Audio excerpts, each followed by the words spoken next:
Hi, welcome back to my channel. Today I am here with a reading vlog themed around books that might make me cry. So essentially I'm reading 3 books in this vlog that people notoriously say makes them cry or sad. They don't even necessarily need to be sad, just books that people say make them cry for whatever reason. These ones I picked out because I feel like they were all relatively different, and so I just kind of wanted to have a good variety of different types of sad in there, you know? First I have They Both Die at the End by Adam Silvera. Then I have The Seven Husbands of Evelyn Hugo by Taylor Jenkins Reid. This is my first book by her, so I am really excited. I wouldn't say that this book people say is notorious for being sad in the same way that I feel like people talk about this one, but people still always say this makes them cry. I think even it literally says heartbreaking in this blurb. So I want to see what it's all about, you know? Then I have The Book Thief by Marcus Zuzak. This is a middle grade historical fiction, young adult historical fiction about World War II and Nazi rule in Germany. So I feel like I have a good variety, right? We have middle grade, young adult, historical, then we have futuristic, then we have kind of modern, but also with kind of historic. I feel like this is a really good mix of books, but we will see. So I'm gonna read these over the course of the next couple, I'm not even 100% sure, and see how I feel about them and if I cry or not. Ultimately, this is like a tear test. Will I cry or not? Let's find out. Let's get into it. I am one part into They Both Die at the End, and I'm liking it. It's hard not to spoil this book. They're both young men. They're both alone. They're both about to die. I completely get how it would pull at your heartstrings. It's also hard for me though at the same time, because since Adam Silvera did decide to name the book They Both Die at the End, and obviously the whole concept is they both die at the end, and really there's no way with the way that it's set up that could not happen. Yeah, there's all this that's gonna happen, but it's for the emotional impact, it's I know that they're going to die. It's the name of the game. So it's I feel like it might not have that factor of oh my god, this is such a shocker, oh my god, I can't believe this is happening, and that takes away some of the emotional pull. But I totally get with how lovable both of these characters are, how even when they do eventually die, whenever that may be, because it can happen at any point, I also feel that just because of the connection with the characters, there's going to be an emotional tug. We will see. We will see. I love these characters already so much though, so I have a feeling that I am going to get at least teary-eyed, because I really do feel for both of these boys. I personally relate to them so much, and we don't have that much in common. So it's it's wild how relatable I feel like Adam Silvera is at making his characters. We'll see, won't we? But I am going to try to finish this in the next 2-3 days. Let's dive into it. Okay, I have my spooky Halloween ASMR ambiance on. I have banana bread in the oven. So I'm going to finish this.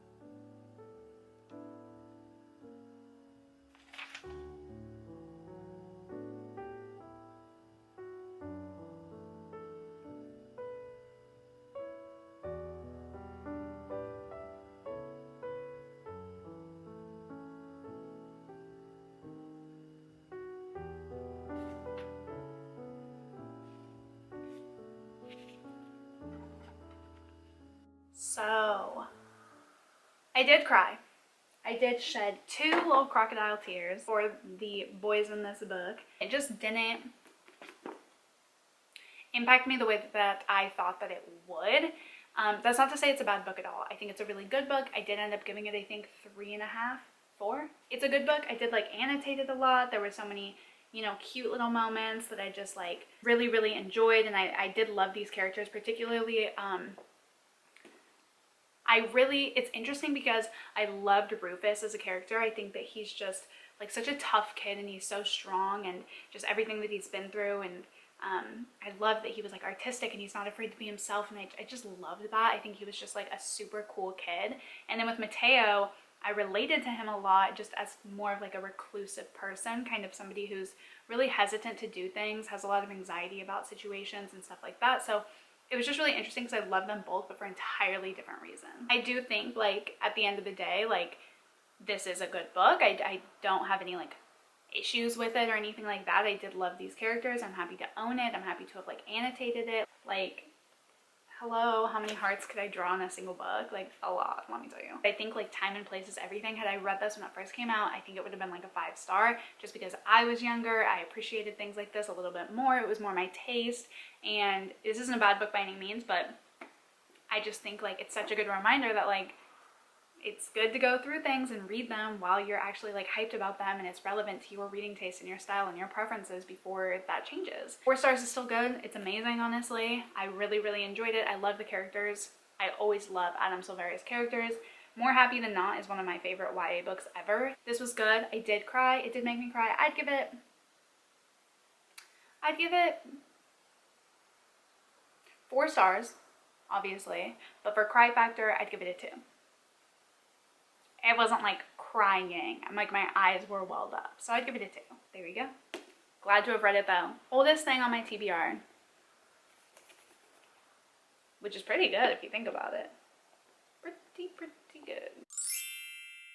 Now we are going to get into The Book Thief, which is definitely renowned for being a devastating book. I have tried to read this at one point in the past, and I think I got like literally maybe 20-30 pages in. And it's not that I didn't like it, I just at the time wasn't in the mood for something like this. So I already know that this one's gonna like destroy me. I have gotten a little bit into The Book Thief. Totally blanked right there. I got 104 pages in. If you're curious, these are my annotations. Okay, that's not working. So I have writing, sad, cheeky, fave quotes, and cute. And it's also my bookmark so that I can remember what my annotations are. So I am, 105 pages in, and this is just so beautifully told. It's written from Death's perspective. Like, Death is the narrator of this story, which just makes it so much more interesting. And then on top of that, the writing style, that's why I have that whole annotation just for writing, like writing, I think is what I put. There's so many little metaphors or just prose that is so fucking beautiful. I'm absolutely adoring this. I'm really connecting with these characters, so I swear to God, if anything happens to any of them, I will be an absolute mess. But this is a pretty quick read when you really get into it. I also have the audiobook of this from Libby right now, so I am able to listen to it as well, which I think is really the way to do it because the audio is great. I get why it's so renowned, so critically highly acclaimed, and I'm excited to dive into it a little bit more. I think I'm going to do that right now, honestly. I'm really in the mood to read, so I think I just might like continue reading for as long as I feel like. I think that that's kind of the update. I honestly, like, not a ton has happened so far. Only 100 pages in. We're kind of just still setting the stage and really developing who the characters are. The war just started. We're in 1940 at this point. And we're just kind of getting to know more about Liesel and her foster family and kind of the development and the rise of, you know, the Nazi party and the like hysteria and just madness that went along with that. So we're kind of seeing that begin to develop really strongly. And so it's really, really interesting. But I can almost guarantee this is already like gonna be a 5-star.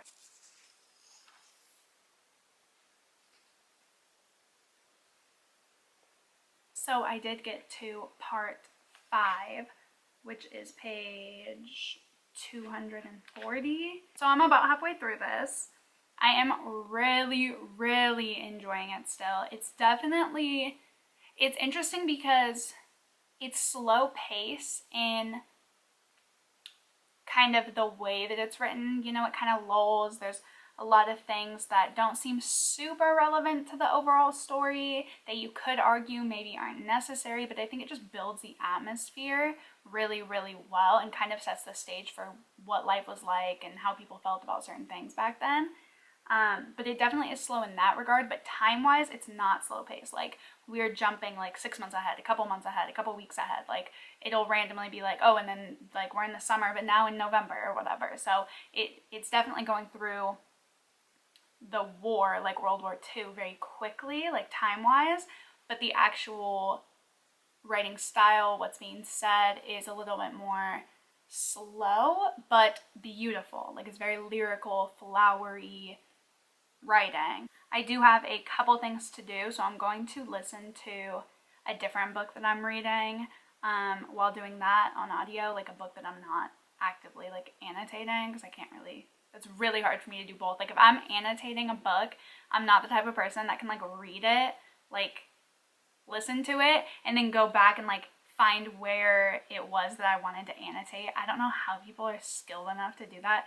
I can't be bothered. I have to be actively like looking at the words and annotating it as I read it. So yes, I will check in next time I have something to say or when something happens, but I thought that I would just check in at the halfway point. So loving it, absolutely loving it.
So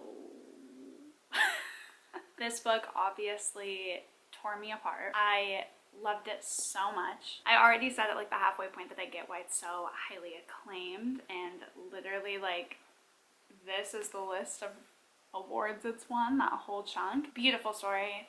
Definitely one that I can't stop thinking about. I am giving this a 5-star rating. As far as the, you know, tear test, the did it make me cry test, I am gonna give it a 4 on the cry rating. And you may be surprised after watching that footage of me bawling my eyes out, but there is one thing that I really wish this book did differently, and that's, I'm still giving it 5 stars, but I wish that it didn't spoil itself. So there are some things in this book that are obviously very sad that happen near the end, but around like right here, maybe somewhere in maybe this section, the book tells you what's gonna happen. And honestly, I try to always see like the reasoning behind things, like decisions like that, and with this one I just can't. I think that it would have made me cry even harder or been just so much more emotional had I had no idea what was gonna happen. So I didn't really like that the book spoiled itself. It's still a 5-star for me. I still really, really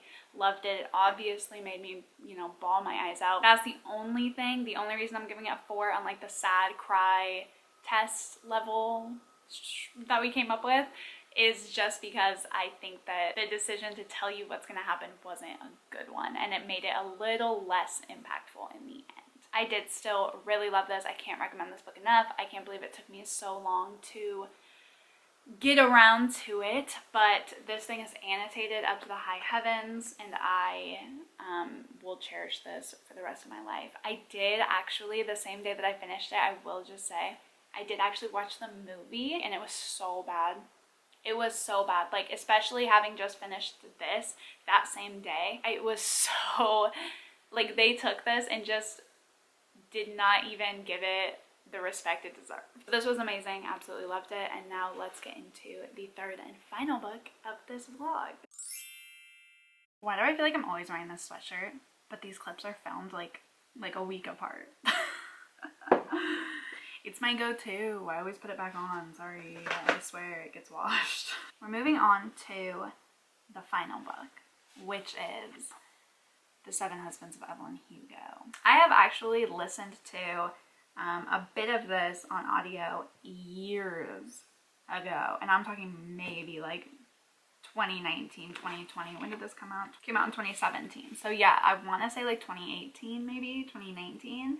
I read a couple chapters of this, maybe a third of the way through. I'm excited for this. Again, like with the crying and stuff, like I don't know if this is known as being a sad book.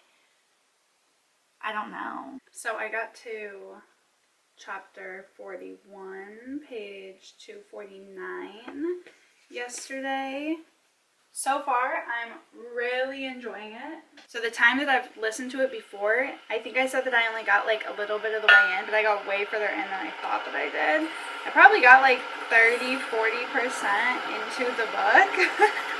So way more than I thought.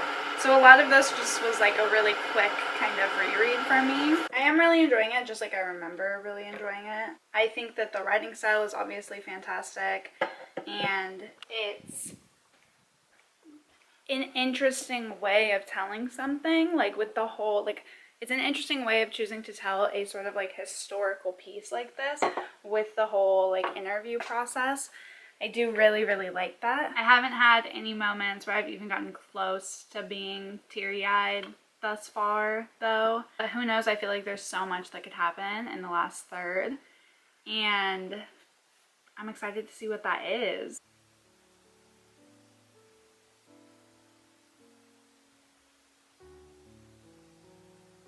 Wait. What? No. Wait. I gotta go back. Wait. No. I'm emotionally not ready for this. Hold on. Hold on. What? Okay, hold on. I gotta like go back to the beginning. Read that again. What? I'm on page 326.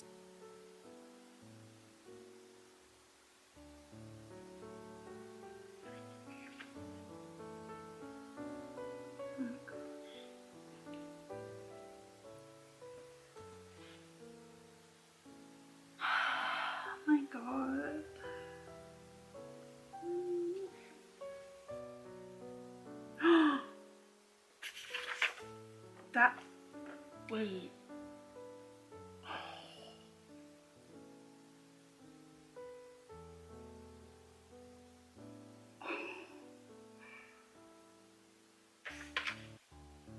Wait. Oh my God. Oh my God.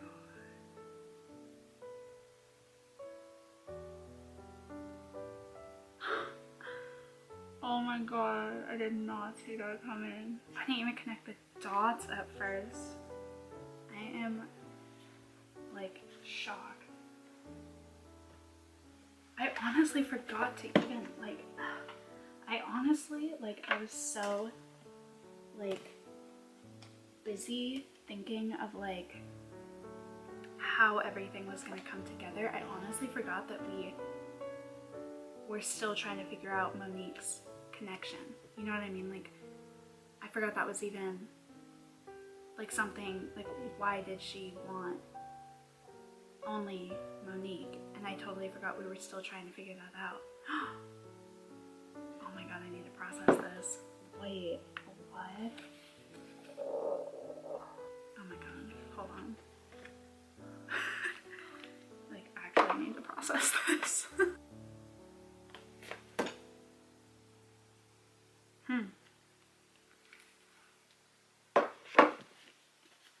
Why do I look like this? I finished the book. I don't know. Let me think about it. I'll get back to you. Okay, so I finished Evelyn Hugo. I don't know how I feel about it. I guess, okay, as far as this concept, this video, right, I would give it a 1 on the tear scale, because it did make me tear up, but it did not make me cry. I never cried once. I never had actual tears coming down my face. I only ever welled up. So I wouldn't give it a 0 because it did make me well up, but I never cried. So, and that's not to say it's not sad. This is actually sadder than I thought it would be going into it. Like, I didn't think it would be as sad as it was. So it actually was a lot more heartbreaking than I assumed, but it still just didn't have that like full effect of like, oh my god, I'm crying, you know? The book itself though is fantastic. I want to say 5 stars because I literally couldn't put it down, and that's very rare for me with a book, to just feel that pull where I'm like, I have to finish it, I have to know what happens, but I definitely felt that with this one. I think that it was an amazing look at bisexuality and sexuality in general as well, and that obviously I really appreciated. There's just something about it at the same time that makes me like, when I think about it, I'm like, but I feel like it's not a 5 star. But I think that it this is me overthinking, overanalyzing everything. I think it is a 5 star. I just think it's not an all-time favorite. But I love this. I really did. I thought that it was just a beautiful story. I am so excited and happy to be able to say that I read it. I absolutely devoured it. I finished this in less than 24 hours ultimately, and I loved it. I really loved it. But like I said, as far as this video concept goes, it didn't make me cry. So here is everything that I read, and this shows that I am a sad girly at heart, because we got a 5 star, a 5 star, and I think I gave this 4.5. Are you kidding?